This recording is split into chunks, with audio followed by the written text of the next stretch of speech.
Nah, teman-teman, analisis korespondensi itu apa sih katanya? Teknik analisis data yang memperagakan baris dan kolom, ya, secara serempak dari suatu tabel kontingensi. Nah, tabel kontingensi itu apa, teman-teman? Ya, seperti ini yang terdiri dari baris dan kolom. Sebenarnya, pada tabel kontingensi, dia tidak begitu mempersalahkan apakah itu menjadi baris atau menjadi kolom. Gitu ya, sama saja. Itu yang disebut dengan tabel kontingensi. Jadi kalau misalnya Pak, gimana saya terbalik baris dan kolomnya? Ya silahkan saja ya, nggak apa-apa. Nanti si SPSS, kalau kita menggunakan SPSS, dia akan menganggap baris ya baris, kolom dan kolom. Terbalik nggak apa-apa teman-teman. Tabel kontingensi dua arah dalam ruang vektor berdimensi 2. Ya, nanti ya berarti ada sebelumnya kita tahu ada dimensi 1, dimensi 2 gitu ya, sumbu X dan sumbu Y. Dan itu nanti mungkin akan terbelah menjadi 4 dimensi gitu ya. Dimensi 1, 2, 3 dan 4. Ingat ya minggu lalu teman-teman ya. Digunakan untuk membuat perceptual map ya. Map persepsi bila data terdiri data kategorik, nominal atau ordinal. Ini sudah kita pelajari juga. Perceptual map dibangun atas dasar kemiripan ya, similarity, asosiasi dan jarak. Dilihat nanti pengumpulannya seperti apa, data itu terkumpul atau data itu berkumpul seperti apa, dan jaraknya jauh atau dekat gitu ya, hampir sama seperti minggu lalu. Masalah utamanya teman-teman ya, eh, dari analisis korespondensi adalah bagaimana grafik yang terbentuk mampu menggambarkan baris-baris atau kolom-kolom tabel kontingensi dalam ruang berdimensi rendah, namun merangkum informasi sebanyak mungkin. Informasi sebanyak mungkin apa? Mungkin kategorinya banyak ya teman-teman ya. Bisa 10, 12. Kalau penelitian biasanya kan tidak sedikit gitu. Nah, ini menjadi masalah utamanya. Tapi tetap masih bisa diselesaikan dengan SPSS. Nah, ini contoh kasusnya teman-teman. Dikatakan sebuah restoran cepat saji ingin mengetahui perceptual map para pelanggan dihubungkan dengan apa nih? Dengan lama, ya, lamanya, dan apa satu lagi? Nanti kita lihat eh, berapa lama sih gitu ya orang yang senang di dalam sebuah restoran yang namanya all you can eat, makan sepuas-puasnya gitu ya.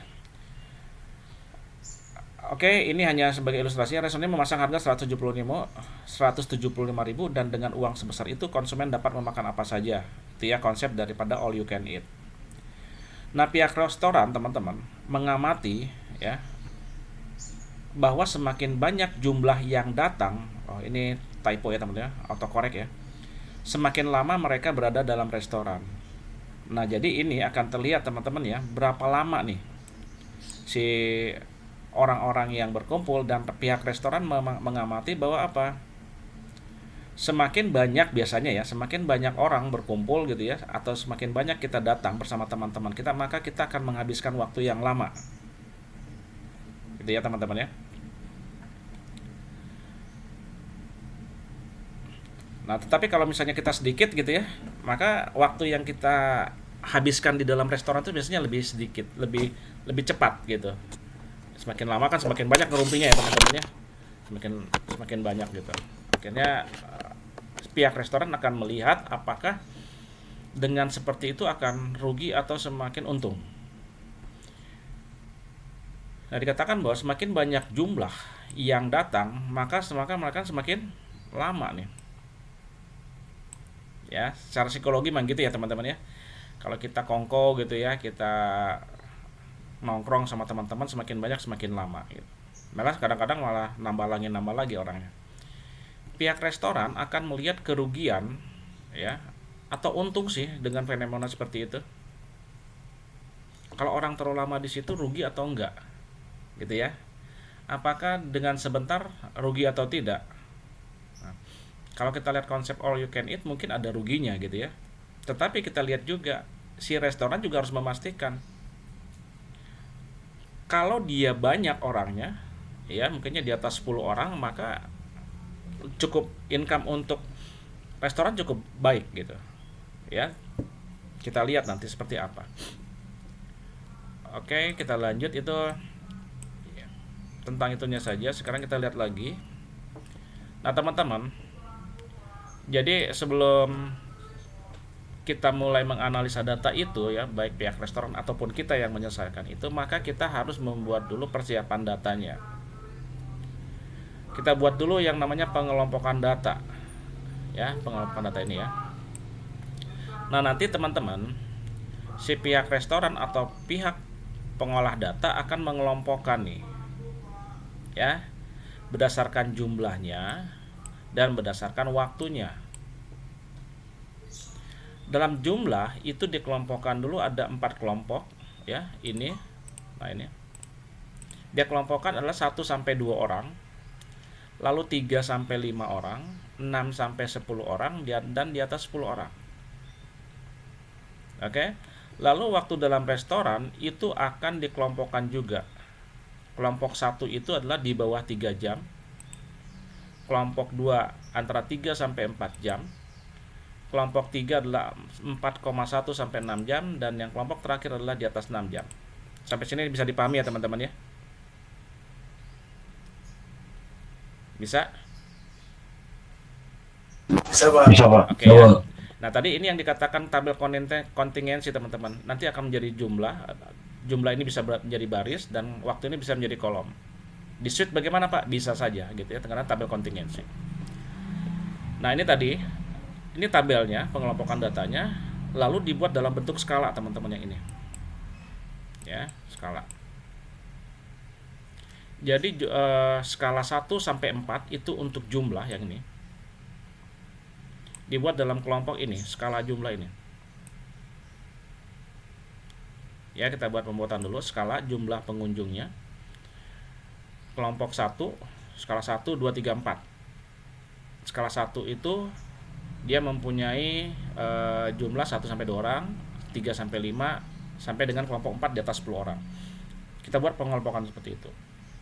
Lalu dari sini ya, dari sini juga maka kita buat lagi. Kita atur lagi bahwa seperti ini teman-teman.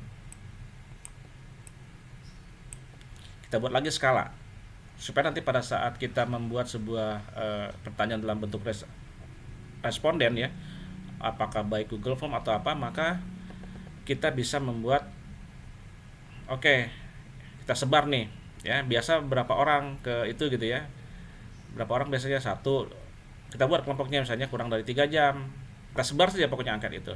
Biasanya lama di dalam restoran berapa, nah kita buat skala untuk lama itu adalah 1, 2, 3, 4 juga sama, karena ada 4 skala atau 4 kelompok. Maka kelompok 1 itu yang kita kategorikan sebagai kurang dari 3 jam. Kelompok 2 3 sampai 4 jam berdasarkan yang ini teman-teman ya, waktu dalam restoran ini. Nah, ini. Jadi kita punya 2 skala jumlah dan skala lama berkunjung. Oke. Lalu kita lihat teman-teman di sini, ini apa tabulasi data ini? Tabulasi data ini adalah hasil data yang sudah diperoleh ya. Contohnya gini teman-teman ya. Misalnya ini adalah jumlah, ini adalah waktu. Ya, kita lihat. Nah, berarti jumlah yang kelompok 1 itu mana? Yang 1 sampai 2 orang. Ya, ini 1 sampai 2 orang. Yang ini berarti dia menghabiskan waktu di mana? Menghabiskan waktu berapa lama? Berarti dalam kelompok kurang dari 3 jam gitu ya. Yang 1 sampai 2 orang. Berapa lama orang yang menjawab itu? 5. Begitu seterusnya ya teman-teman ya. Di kelompok 1 dibandingkan dengan kelompok 2. Kelompok 1 itu yang dibandingkan dengan waktu. Berarti adalah 1 sampai dengan 2 orang dibandingkan dengan kelompok 2 waktu 3 sampai 4 jam. Berapa orang yang mengisi? 5. Begitu seterusnya. Bisa dipahami? Bisa ya? Bisa Pak. Oke ya, itu berhubungan dengan responden nanti. Kita lanjut lagi. Ini persiapan datanya ya, harus dibuat dulu. Nah, sekarang kita akan masuk teman-teman ya di analisis korespondensinya. Saya akan selesaikan dulu di sini tahapan-tahapannya, nanti baru kita masuk ke dalam prosesnya di dalam SPSS. Secara singkat saya akan buat prosesnya ya. Ini sudah masuk ke SPSS teman-teman. Nanti atur data yang ada di Excel tadi yang di sini ya, teman-teman ya. Yang punya kita data ini ke sini. Jadi nanti kita masuk, ini adalah variabel name-nya, kita isi rombongan, waktu dan jumlah. Oke, di mana rombongan dan waktu itu, rombongan waktu ini kita buat tipe datanya adalah skala.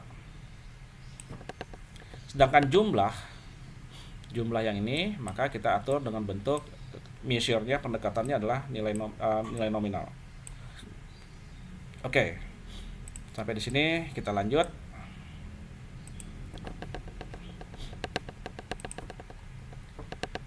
Pengisian data pada Excel pengisian data Excel ke dalam SPSS berarti kita copy ya teman-teman, yang ini tadi ya.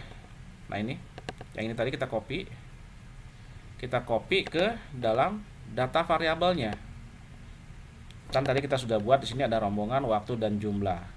Maka kita masukkan di sini adalah rombongannya, kita copy saja data Excel-nya ke sini. Setelah itu apa yang harus kita lakukan setelah kita copy? Maka kita harus membuat dulu pembobotan, teman-teman. Pembobotan untuk apa sih sebenarnya gitu ya?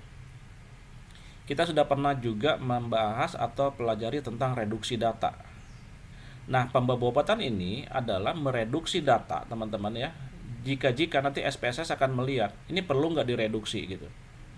Tetapi kalau misalnya perlu dikurangi datanya atau dikurangi variabel row dan kolomnya, dia akan mereduksi itu, data-data yang tidak penting gitu ya. Nah, dia sudah pintar teman-teman ya, dengan cara mereduksi ya, atau melakukan pembobotan dengan cara seperti apa? Kita klik menu data ya, data, lalu pilih weight cases. Lalu pilih weight cases by. Nanti di sini ada. Oke ya. Kalian klik yang ini nanti. Lalu masukkan si jumlah ini ke dalam pembobotan ini, teman-teman, ke sini. Nah, nanti akan pindah dia seperti ini. Ya, jadi pindah ke sini dia. Lalu apa yang harus kita lakukan? Kita lihat lagi. Ya, setelah itu. Lalu setelah kita melakukan pembobotan, maka kita akan melakukan langsung menganalisa dimensi reduksinya seperti apa. Ya. Setelah melakukan pembobotan, lalu kalian melakukan korespondensi analisis. Pilih menu analyze, lalu pilih dimension reduction gitu ya, reduction. Lalu pilih correspondence analysis. Masukkan rombongan pada row ya, rombongan pada row, jumlah pada kolom. Nah, teman-teman, sebenarnya yang dikatakan tadi, Pak, bagaimana kalau saya memasukkan terbalik? Rombongan itu pada kolom dan jumlah pada row. Masalah tidak? Tidak, teman-teman. Kenapa? Karena kita adalah menggunakan tabel kontingensi. Gitu ya, tabel kontingensi di dalam correspondent analysis ini. Jadi boleh nggak rombongan dimasukin ke kolom gitu, jumlah masukin sini? Boleh, ya. Tapi dalam contoh ini saya buat masukin rombongan pada row, jumlah pada kolom. Kita masukkan rombongan ke row, waktu. Sorry teman-teman, ini waktu ya. Ini waktu, teman-teman.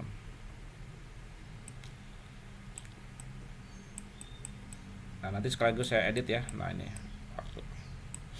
Karena jumlah tadi ini sudah kita gunakan sebagai pembobotan ya.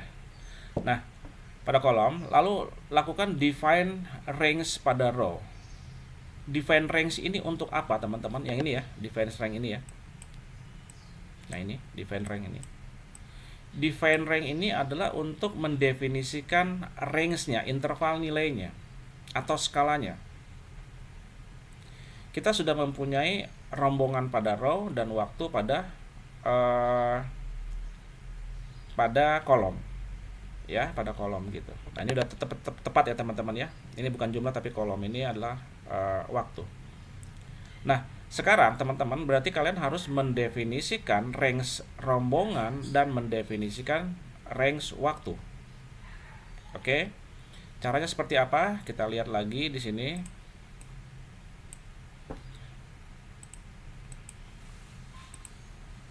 Lakukan define range untuk row, rombongan dan jumlah kolom. Oh, sorry, ini kita ganti lagi nanti ya. Ini waktu ya, teman-teman ya. Ini salah nih. Ini salah waktu ini. Salah ngetik saya. Oke, terlalu semangat kayaknya saya. Nah. Waktu, lalu klik tombol define range yang tadi ya, dari masing-masing row dan kolom tadi. Maka kita lakukan apa? masukkan nilai 1 pada minimum dan 4 pada maksimum. Artinya kan tadi kita membuat skala 1 sampai 4 ya teman-teman ya. Rombongan 1 sampai 2 orang skala 1. Lalu rombongan 3 sampai berapa orang skala 2 dan seterusnya sampai dengan skala 4 itu adalah di atas 10. Maka kita akan isikan 1 di sini. Di sini isikan 4, gitu kan? Oke, pada saat di sini lalu klik update ini teman-teman. Nah, kalau kalian betul maka prosesnya seperti ini. Masuk di sini dia. Yang ini tadi ya. Skalanya gini. Ini proses untuk memasukkan define range rombongan ya. Rombongan. Oke. Proses define range untuk rombongan selesai. Lalu setelah itu lalu kalian continue teman-teman. Continue lagi. Maka lakukan hal yang sama untuk waktu. Nah, ini. Ya. Nah, kalau sudah betul maka define range-nya itu akan muncul 1.4. Ini sudah didefinisikan teman-teman. Ya. Lakukan hal yang sama dengan waktu. Isinya sama seperti tadi, define range lagi lalu akan muncul seperti ini, 1.4 lagi. Karena rombongan itu mempunyai skala 1.4, waktu itu mempunyai skala 1.4. Setelah itu teman-teman, kalian pilih yang namanya plots. Yang mana? Yang ini. Plot, maka akan muncul ini scatter plots ya. Dikatakan apa? Centang semua. Yang ini, yang saya kasih warna merah ini, centang semua. Bplot, row point sama column point. Kita akan lanjut lagi. Ini secara teori ya. Teori prosesnya. Setelah itu apa? Lalu di OK teman-teman. Maka muncul seperti ini ya, outputnya. Oke ya, seperti itu ya teman-teman. Coba sekarang kita akan membahas tentang, saya akan oke lah ya, kita masuk sekarang coba prakteknya teman-teman ya. Saya akan buka di sini adalah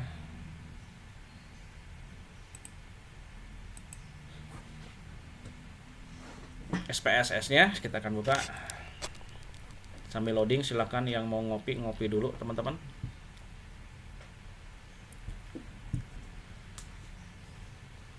Jangan lupa nanti untuk UAS juga dipastikan bahwa kalian sudah mempunyai aplikasi SPSS ini. Case-nya udah saya simpan di sini ya, tapi kita akan buat lagi. Pilih kalian new dataset gitu ya. Lalu oke.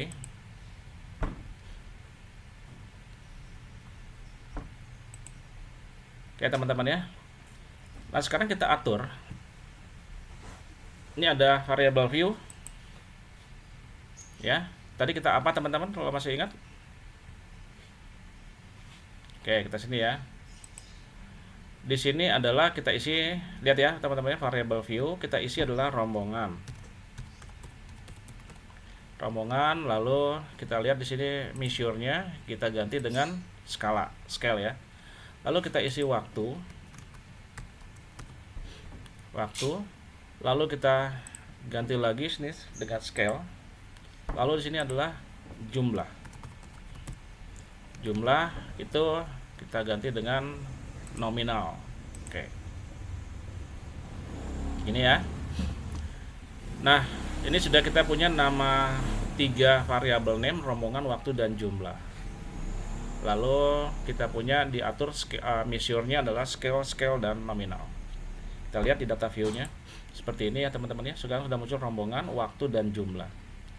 Sekarang kita masukkan saja teman-teman ke dalam si data Excel itu, ke dalam sini.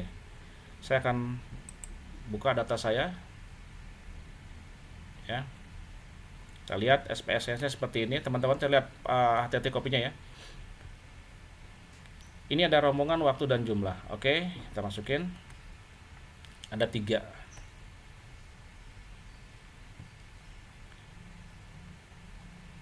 Ya, ini rombongannya ada satu-satu dikelompokkan ya teman-teman. 1, 2, 3, 4 gini. Copy. Kelompok 1, kelompok 2, kelompok 3, 4 lalu disandingkan dengan 11, 12, 13 dan seterusnya. Saya Ctrl C. Lalu saya masukkan ke SPSS-nya.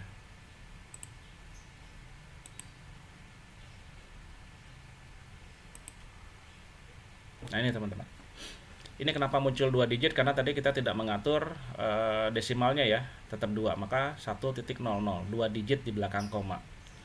Oke, kita sudah punya ini variabel view-nya dan data view-nya. Nah sekarang langkah berikutnya apa? Kita itu akan melakukan yang namanya pembebotan tadi teman-teman. Caranya apa? Pilih data, klik data, lalu pilih weight cases yang paling bawah di sini. Nah muncul kotak dialog tadi, step by stepnya sudah ada di PowerPoint ya. Dimasukkan apa sekarang? Jumlah teman-teman di sini. Yang dijadikan pembuat adalah jumlahnya. Lalu kita tadi dikatakan pilih weight cases. Bentar, ada yang masuk ini kayak gini.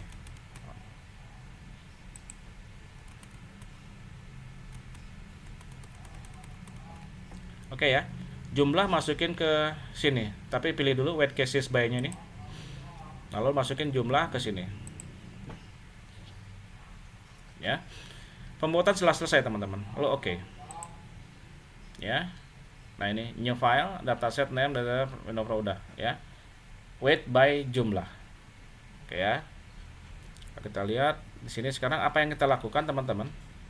Yaitu tadi outputnya. Ya. Nah sekarang kita lakukan adalah pilih data.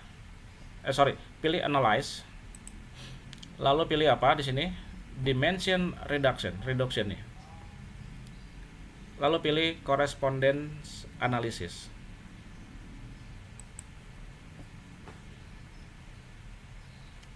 Maka masukkan rombongan tadi yang dikatakan ke row. Ini ya. Terbalik bagaimana silahkan ya, asal jangan memasukkan jumlah pada row atau kolom, itu nggak boleh. Rombongan ke row, lalu waktu ke kolom. Oke, tinggalkan si jumlah ini alone saja di sini ya, sendirian ya.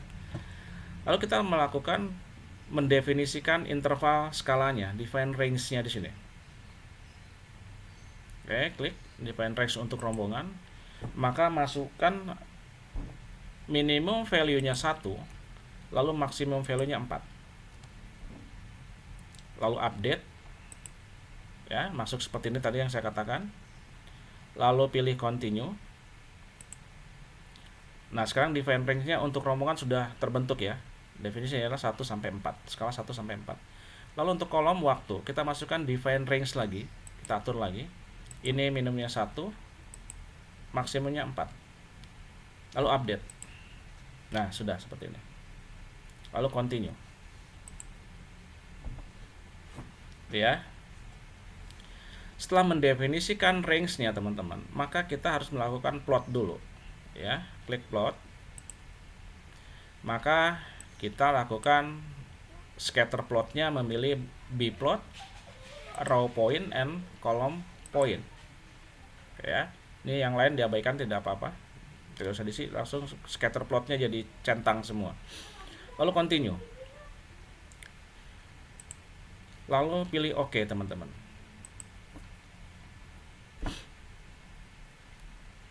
Nah, kita punya output seperti ini, ya.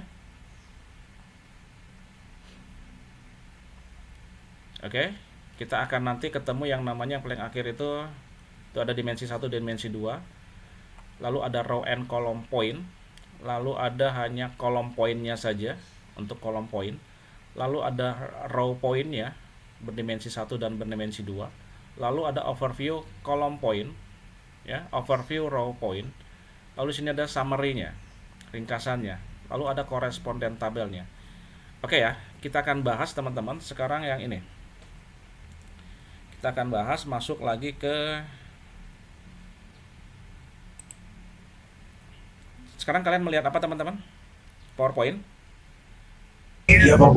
Ya, Pak. Sekarang kita lihat teman-teman masing-masing dari output ini kita analisa.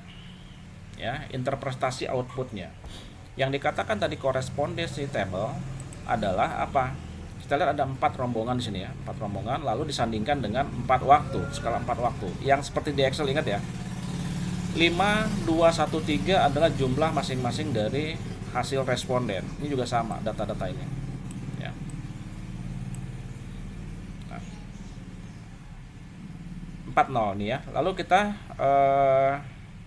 active marginnya 15, kalau dijumlahkan kali 15 ya, ini jumlah ke bawah active marginnya 11, 21, 20, 8.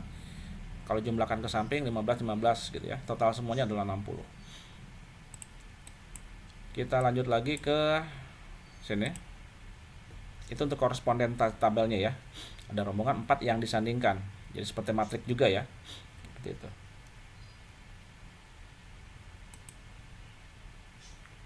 Kita lihat. Nah, yang kita lihat berikutnya adalah tadi sudah korespondensi tabel. Kita sekarang lihat ringkasannya, summary-nya seperti apa. Teman-teman, ini saya kasih kotak merah gitu ya, kotak merah. Berarti ini berdasarkan apa? Tabel summary ini menunjukkan, dikatakan adalah jumlah dimensi ya. Jumlah dimensi. Jumlah dimensi di mana? Ini ada jumlah 3 dimensi, tapi yang kita pakai yang mana katanya gini. Menunjukkan jumlah dimensi ada sampai 3 nih ya. Nah, ini sampai 3 ya. Di mana dimensi yang kita gunakan berdasarkan nilai accounted for gitu ya. Accounted for-nya yang mana? Kalau lihat teorinya teman-teman, ya kalian bisa baca-baca teorinya gitu. Berdasarkan accounted for-nya ini, yang mana yang ini yang saya kasih kotak merah.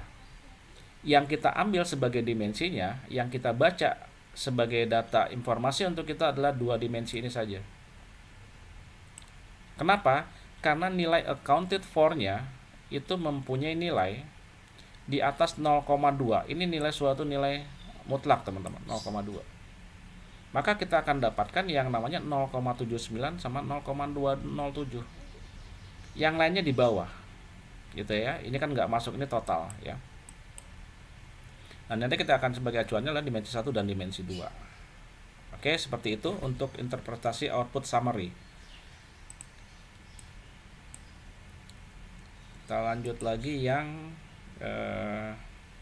output yang berikutnya. Interpretasi output teman-teman yang untuk overview, row point dan column point. Ini saya screen capture-nya saya buat satu ya. Sebenarnya kalau pengen lebih besar saya pisahkan, tapi saya buat satu saja. Di sini juga akan terlihat bahwa saya memberikan kotak biru dan kotak merah. Ya. Tabel overview. Kita lihat sini tabel overview ini, row dan point, row and column menjelaskan keterikatan atas kedekatan baik di baris atau di kolom. Ya. Baris itu adalah tadi apa teman-teman, jumlah ya, rombongan ya. Rombongan dengan waktu. Mana yang mempunyai kedekatan gitu, rombongan yang berapa dengan waktu yang berapa gitu ya, itu mempunyai kedekatan seperti itu. Nilai kedekatan variabel dapat dilihat dari contribution of point to inertia of dimension, teman-teman, yang ini. Ya, sini ada nih. Ya. Di sini ada kata of point to inertia of dimension di sini. Oke, ada dimensi 1, dimensi 2. Maka dikatakan, lihat, yang biru ini, kalau kalian lihat teman-teman ya, saya perbesar ini. Nah, ini. Kalau kita lihat di sini 0,094 itu mempunyai kedekatan ke 0,117. Ya, ini yang paling dekat. Lalu yang 0,44 itu mendekati yang paling dekat ke 0,545. Oke. Ya, pada dimensi 1 ini 2 dan 3. Kita lihat rombongan 2 dan 3 itu mempunyai kedekatan. Lalu kita lihat lagi pada of point to inertia of dimension-nya dari dimensi 1 dan dimensi 2 di sini, maka terlihat yang paling tinggi itu adalah di rombongan keempat, teman-teman. Ya, rombongan keempat. Rombongan keempat itu apa? Yang berjumlah di atas 10 orang. Dia mempunyai waktu yang sangat tinggi. 0,743, ini 0,545, ini yang paling tinggi, yang kotak-kotak merah ini. Sekali lagi, ini row, rombongan ya teman-teman ya. Sedangkan kalau kita lihat dari overview kolomnya berdasarkan waktunya, yang paling tinggi di mana orang menghabiskan waktu? Pada waktu yang keempat, di atas 6 jam. Oke. 0, sekian ini. 811 ya. Lalu yang dimensi 2-nya adalah yang paling tinggi ada di 5,68 ini. Nah, kalau kita lihat teman-teman, dari sini kita bisa baca bahwa apa? Rombongan keempat dengan yang skala 4 atau rombongan yang di atas 10 orang itu akan mempunyai nilai yang lebih tinggi dan mempunyai juga di waktu mempunyai nilai yang lebih tinggi. Artinya apa? Bisa dibaca sekilas bahwa rombongan yang berjumlah lebih daripada 10 orang itu mengalami atau menghabiskan waktu di dalam restoran juga yang paling lama. Itu ya teman-teman ya. Lalu diikuti rombongan yang ketiga. Nah, rombongan ketiga ini dengan waktu yang ketiga antara 4,1 sampai 6 jam. Itu ya. Ini tentang overview row and column, teman-teman. Dilihat dari tabel overview ini. Kita lanjut lagi ke output berikutnya. Nah, ini. Kalau kalian lihat teman-teman ya, di sini tidak ada. Kalian lihat SPSS sekarang ya. Betul? Betul, Pak. Oke. Ini teman-teman, row point of rombongan. Di sini saya buat adalah row point of rombongan. Pak, kenapa di sini tidak ada garis sumbunya di sini? Ya teman-teman, ya nggak ada di sini. Tetapi ini saya buat untuk membantu kita di dalam menentukan dia masuk dimensi yang mana, teman-teman. Saya buat ini garis bantunya, ya. Garis bantu berarti sumbu ini atau dimensi ini adalah berpotongan selalu pada titik 0 dan titik 0, teman-teman. Ini ya. Nah, ini kalau kalian lihat saya akan membuat garis pada 0. Ini garis bantu saya, teman-teman ya, untuk kalian. Nah, ini. Maka saya buat garis dimensi 2 dan dimensi 1-nya. Supaya terlihat, oh ini kuadran mana nih ya? Kuadran 1, 2, 3, 4-nya di mana? Nah, kalau dilihat bahwa teman-teman kita ini dulu. Ya. Kita lihat row of point for rombongan, kita lihat dari rombongan dulu, symmetrical normalisasinya. Tabel row point atau rombongan, dimensi 1 adalah keuntungan restoran. Dimensi itu mana? Yang ini, ya. Ya, dimensi 1 ya. Dimensi 2-nya yang mana? Yang ini. Dimensi 1 adalah keuntungan restoran dan dimensi 2 utilitas pelanggan. Utilitas pelanggan itu apa sih? Utilitas pelanggan adalah banyaknya waktu yang dihabiskan oleh pelanggan. Ya, seperti itu teman-teman. Maka kalau dilihat saya perbesar lagi di sini. Bantu perjelas teman-teman di sini ya. Oke.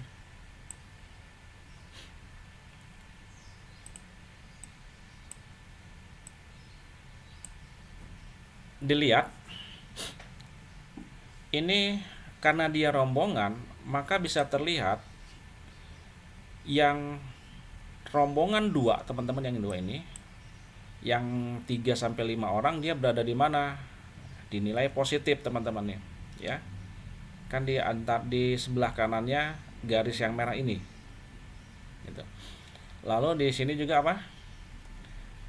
1 sampai 2 orang. Itu dia berada pada skala di sini, dimensi yang sini, kuadran yang di sini ya. Kalau dilihat kuadran yang di sini, teman-teman. Kuadran di sini menyatakan apa? Dia mempunyai nilai positif 0. Karena kalau di posisi sebelah kiri adalah mempunyai berarti rugi lah, teman-teman ya, katakan rugi. Di sini adalah untung atau nilai positif, nilai negatif. Dikatakan berarti apa? 2 sampai 3 sampai 5 orang itu dan 1 sampai 2 orang itu lebih menguntungkan, bisa terlihat di sini, teman-teman. Walaupun mungkin yang bayarnya cuma sedikit, tapi berganti orangnya itu akan lebih cepat karena waktu yang mereka habiskan sedikit gitu ya. 2 sampai 3, 5 orang itu berapa sih? Ya.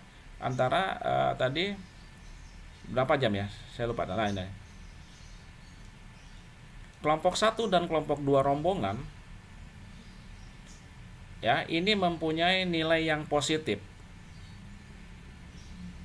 Tetapi perhatikan pada yang rombongan 3, level 3 atau kualifikasi 3, yang 6 sampai 10 orang. Dia ada di secara dimensi satunya, teman-teman ya. Dimensi satunya dia untung atau rugi nih kira-kira, teman-teman? Untung, Pak. Perhatikan dimensi 1 yang di sini ya. Masih untung, masih atau rugi? Yang ini. Rugi.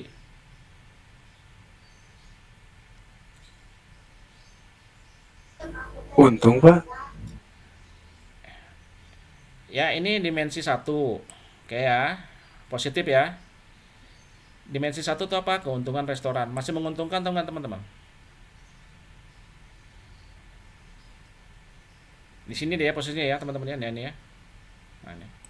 Dia di dimensi 1 masih mempunyai oke, keuntungan masih restoran masih untung nih, ya. Tetapi kalau dilihat dari dimensi 2 di sini. Dimensi 2 di sini dia posisinya. Nah, berarti ini, teman-teman. Gitu ya. Dari keuntungan restoran masih menguntungkan lah ya, tetapi dari utilitas pelanggan tidak gitu ya. Tapi utilitas pelanggan kan juga berarti dia nggak tidak tidak langsung ke kitanya gitu ya. Tapi kan kalau keuntungan kerugian langsung dampaknya sama kita. Lalu lihat yang ini. Kelompok 4 yang di atas 10 orang, dari segi dimensi 1 keuntungan restoran ini minus, teman-teman. Ya. Ini minus, dia pada posisi di sini nih. Nah, gitu. Tetapi kalau dari dimensi 2, utilitas pelanggannya apa? Di hampir ke 0. Gitu ya. Jadi bisa terlihat dari sini, saya pakai alat bantu ini, garis bantu ini bisa terlihat dia ada di mana. Ya. Ada di kuadrannya yang mana? Apakah di kuadran rugi? Nah, berarti teman-teman si restoran bisa menganggap bahwa oke lah, sebenarnya sih ya, kita mengharapkan yang 3 sampai 5 orang yang datang gitu. Karena apa? Sudah pasti untungnya lebih besar dibanding yang di atas 10 orang, lebih banyak ngerumpinya gitu ya. Ngecas laptop, ngerjain tugas dan seterusnya. Nah, ini teman-teman. Itu yang disebut dengan tadi bahwa ini yang berhubungan dengan row atau rombongan, poin daripada rombongan. Sekarang kita lihat yang waktu. Bagaimana dengan yang waktu?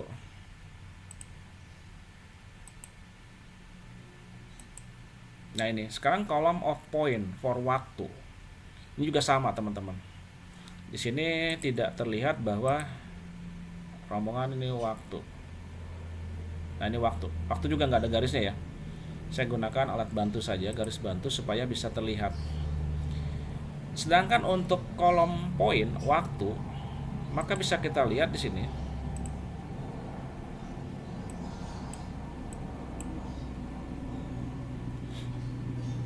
Saya kasih garis lagi, teman-teman ya, untuk sumbu di 0, titik 0 sampai titik 0, dimensi 1 dan dimensi 2-nya.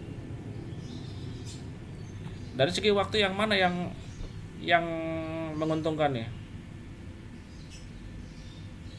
Yang pada nilai-nilai yang positif, yang ini kan.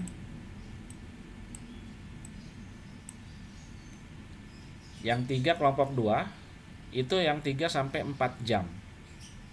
Waktu yang menghabiskan 3 sampai 4 jam berada nilai yang positif. Sama dia di sebelah kanan dan di atas gitu.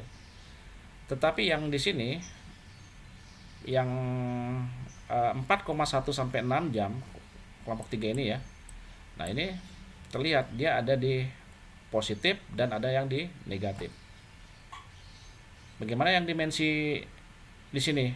Yang kelompok waktu yang pertama di bawah 2 jam. Sebabnya ada di, kalau lihat dari dimensi satunya, ini masih positif atau negatif nih? Dan negatif ya, teman-teman ya.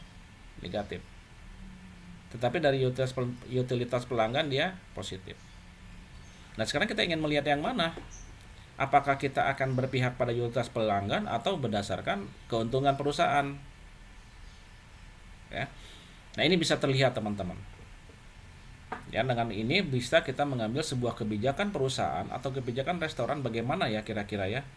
Apakah kita buat meja yang cukup 3-4 orang saja gitu ya, supaya yang 10 ini juga tersaring secara otomatis gitu ya, dengan halus gitu ya, teman-teman ya. Nah, ini bisa terlihat dari sini. Oke, kita lanjut lagi. Sekarang yang berikutnya kita coba untuk ini yang terakhir, output yang terakhir. eh, kita ngambil tabel row and column point. Ada nggak di sini ya tabel row and column point? Nah ini teman-teman. Ini juga sama, tidak ada garis, tapi saya buat garis bantunya. Ya. Tabel row and column point berarti ini adalah digabung antara rombongan dan waktu. Sama, dimensi satunya keuntungan restoran dan dimensi duanya ialah utilitas pelanggan. Di sini terlihat kalau saya perbesar. Nah ini teman-teman ya. Sengaja saya buat dengan saya kasih warna, saya lingkarin warna-warna dengan warna-warna yang berbeda supaya kayak pelangi ya. Nah, yang lingkaran biru akan mempunyai informasi yang biru teman-teman. Ya. Yang merah, merah dan seterusnya. Kalau kita lihat di sini ya,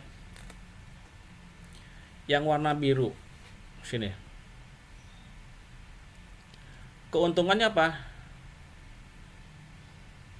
Minus ya. Kalau lihat di sini. Lalu utilitasnya tinggi. Sedangkan yang keuntungan yang merah ini ada sini ada rombongan dan waktu ya teman-teman ya. Rombongan itu warna biru, lingkaran biru, ini warna hijau. Untuk yang merah di sini keuntungannya tinggi, utilitasnya rendah. Terlihat posisi juga ya, posisi ada di mana, di atas atau di bawahnya di sini lihat. Untuk yang warna merah, lingkaran merah ini. Sedangkan yang biru itu apa? Keuntungan minus, utilitasnya adalah rendah. Ini kalau kita sudah gabung ya semua ya antara row dan kolom. Lalu yang hijau keuntungan minus, utilitasnya rendah. Semua di sini teman-teman ya. Sebelah kiri di sini semua. Nah ini ya teman-teman ya dari yang dimaksud dengan analisis korespondensi. Oke, seperti itu.